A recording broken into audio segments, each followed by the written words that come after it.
Hello traders, welcome back to another monetary recap video. Today we'll be deep diving into the recent price performance of AMD, and we'll be going off of our previous videos DD and what we know about the financials. So just to give a quick little recap, AMD has really solid financials.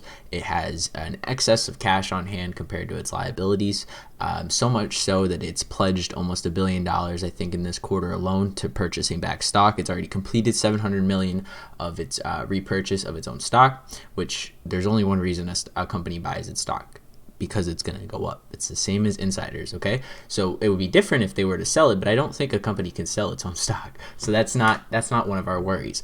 But what there is a very interesting part is that AMD has had a insane exponential growth in its data center, and the revenues from the data and their operations involving data and computing is growing year over year, almost on par with their mainline products. This is like let me get a better analogy. This is like Apple selling AirPods and them selling more than iPhones, or starting to sell more than iPhones. Like, you originally started with iPhones, so AMD originally started with its CPUs, GPUs, right? And now all of a sudden this data is worth so much more as we're becoming more digitalized. Of course, marketers are going to want it. Advertisers are going to want it. Social media sites love it. Why do you think that every single site where you don't have to pay money for is flooded with ads, or at least flooded with taking your data? Because you are the product. Your habits, your I think they're called isms. You know, what you do, what's pertinent to you is in this data, and people can process it together and use very specialized programs to see what you're going to do next. And it's the same with stock markets. They take investor sentiment and investor psychology and all these factors, and eventually you can put it all together to numbers. It really all comes down to numbers. It's crazy how much of our lives are tethered to numbers, especially pi. But back to what I was talking about by AMD. AMD is now recently going to start testing this Fibonacci level that it previously hit in January. It hit again in February. It's going to make another test. It's about 96 cents away, about give or take $2, okay? If it does go down to test this, it will be make it or break it in only short-term values. I think as soon as we have earnings release, it's a different sentiment. That will add more guidance, and each quarter it's consistently increased its EPS. If you go read the previous earning call, they provide future guidance. They talk about acquisitions. They talk about year over year, quarter over quarter growth. It is everything that you want from an earnings call. I think simply what is happening is you have a market reaction, and then what you have is a fair value reaction. And fair value is only going up. Market reaction is going down. A lot of the market is selling off.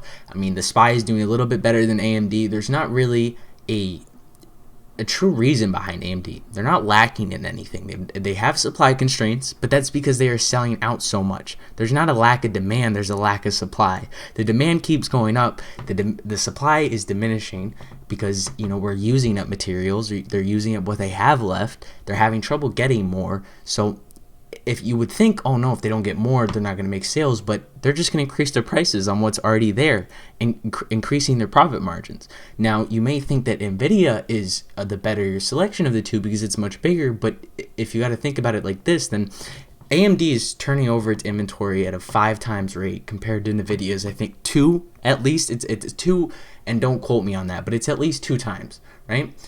AMD has almost double that, more than double that, right? They may have, I think their profit margins are 19%, and NVIDIA's is 29%, while the 29% is obviously greater, but AMD is incurring these profits more and more each quarter than NVIDIA is. NVIDIA might make a nice profit, right? But they're not turning over their inventory as much. AMD is flying off the walls. There's not a single AMD product, I think, that is new that you can get your hands on at the current point. And if you do, you have to pay a premium, which only benefits AMD. It's hard to get it on the third market, which means that there's not an overflooding, right? And as long as supply stays where it is and maybe even gets worse, as long as it gets worse, in my opinion, semiconductors will have a catalyst in itself based just on simple economics. When there's more supply, the people are willing to pay higher, but the supply can't go anywhere, then you have this just, polynomial that is just upwards. It doesn't reach to lower quadrants that are negative. So it is very, very key, I think, to look at AMD. And when this rally is clear set, and that's when everything is too late, we'll look back and say, why didn't I full port at $100, And I'm not recommending that. But as soon as volume starts to pick up, it will make a difference in the stock price. And what I was preaching to everyone in the previous video is why it's so important to have your own trading plan. If you don't have a trading plan when you're trading, you are going to be persuaded by the market. Okay? The market will will remain irrational as long as you can remain solvent. Okay? The second you go insolvent, the market will become rational. Right? I may have completely butchered that, but the case is that if you try to look at it day to day and just trade off days metric, not looking into the company, not looking at news, just looking at this, you pull up AMD at 9:30, you say, all right, I'm going to buy or I'm going to sell, right? You have nothing else. You shoot off your hip. You are going to lose your shirt, you're going to lose your portfolio, and you're going to lose your hair, okay? That is going to drive you absolutely insane because there's no rhyme or reason why these stocks go up and down. If they have a fair value, right? If AMD is, say just AMD at its best evaluation and fair price is worth $350, right? Well, if it hits $350, no one's going to want to buy over that, right? Because they think the fair value is $350. Yes, there is future, but if everyone could see through the fog, I think there'd be a lot less people making money, and it would be a lot more rigid. We would see stocks either go up 10x or plummet, if it was so clear cut. And I think it's almost like the stock market is like a drawn out opera. And if the opera lasted only 5 minutes, then that's it. That's, you have your low, your maximum, and you're done.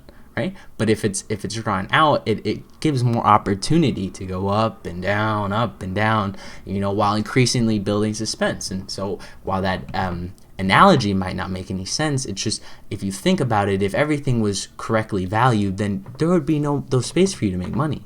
The people who got in first are going to be the only people making money, with their low cost averages. If Tesla is worth a set price of $10,000 a share, once it hits $10,000 a share, you know how much it's going to take to change a narrative to keep going?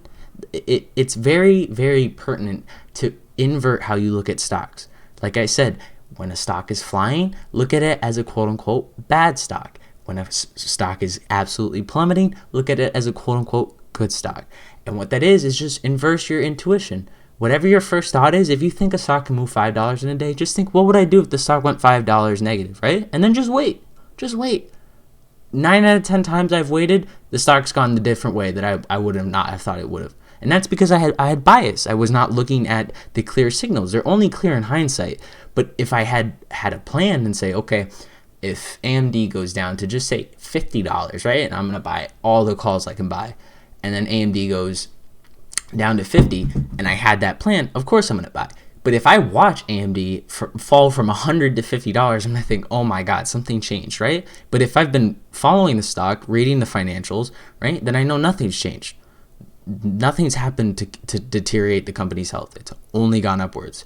The revenues have gone upwards. The stock price might have gone down, but that's good. That works in my favor. It's crazy. They make you not want to buy stocks that are going down, which stocks go down for two reasons, I think. Fundamental reasons or psychological reasons. And the latter is usually not true. It is usually, excuse me, what usually is not true is that the stock is not moving because the fundamentals have changed. Fundamentals changing are very uncommon in my opinion. Depending on the stock, Apple doesn't change its CEO every year, every quarter, anything like that. You can expect certain things, right? So I think that personally, a lot of the times, if you were to just understand the fundamentals, what you classify as good fundamentals, and make a psychological plan, what would be your most enticing buy rating? I always try to look at, well, I would love to buy at 10% discount, right? S&P 500, I would love to buy it at $400, right? That just makes me feel safe. And if you can convince yourself that you feel safer at these lower prices, then you're going to want to buy at the lower prices. When the average Joe is fleeing, you're going to be there to take his bag and ride it all the way back up where it used to be. Okay? Pricing efficiency is key. Okay? The less efficient the pricing is, the more money you can make. All right? That's why debit spreads are very, very tight on bigger stocks. It is very hard to make a big edge because everyone needs an edge. So if you just do it with patience, I truly think patience beats everything. Patience is your friend. Patience will make you money. So if you want to play the long game, buy AMD at $100. That is the too long didn't read of this entire video. Thank you guys. Have a nice day. Like, comment, subscribe. Make sure you check out our Discord. We will be offering some one-on-one tutoring soon, which will teach some of what we've been preaching about. We're not trying to sell anything to anyone. We just want people to come and listen and hopefully get more educated about the stock market. This has been Jake from Monetary Recap, guys, and I hope you enjoy it. Have a nice one.